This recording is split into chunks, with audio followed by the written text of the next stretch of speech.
Hello and welcome. Today I'm going to be showing you how to make a chaplet graphic in Adobe Spark. Okay, first off, we are selecting solid colored here, and I will be selecting white.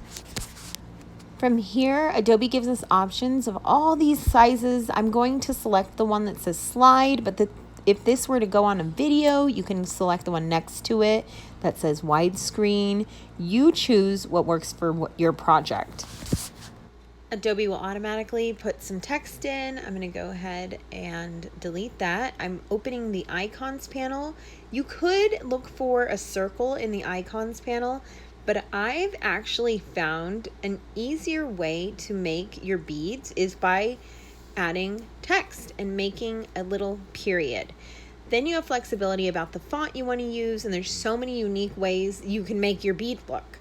Also, it lets you resize it smaller than it would let you resize just an icon. So that is a bonus. From there, I'm going to go ahead and go to Edit, Duplicate, and I'm going to duplicate this 9 times to make 10 beads total. I'm going to haphazardly put them in a circle for now, and I will tweak it in just a little bit. Now that we've got all our beads, we're going to go to add, and we're going to add an icon this time, and I'm going to search for a cross. You could make your own cross with 2 lines, but I'm going to go ahead and grab one of the ones they already have. I'm choosing this one, and from here I'm going to resize it. Now the way I'm going to do this is I'm going to put the cross at the bottom of the chaplet, and I'm going to go ahead and put my beads up at the top. So at this point, this is where I'm actually setting the beads where I want them in relationship to each other. So this is going to take a little bit more time, but make sure to use the guides that Spark gives you. It'll help you line things up. So bear with me here for a second as I am lining it all up.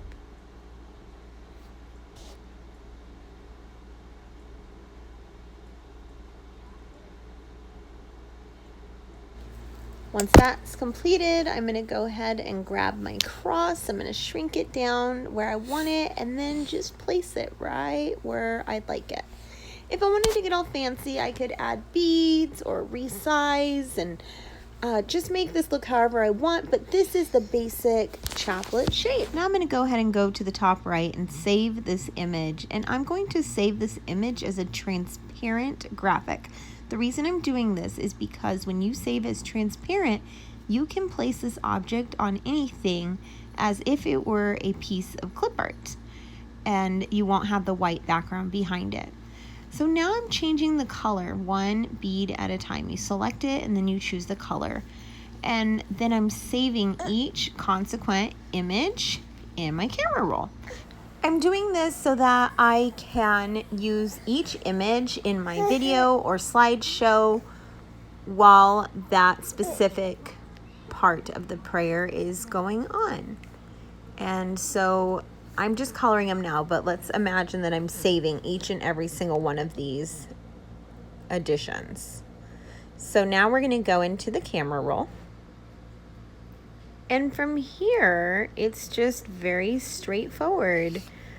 We would grab the image that we wanted and put it in the order that we wanted it in. So the one with all of them colored would be the last one, and this would be the second one. This would be the first image. This would be, the first image. You get the idea, and you can scroll through them. I hope this is helpful in making your graphics, and go ahead and make them way better than this sample one. But happy designing. Bye-bye.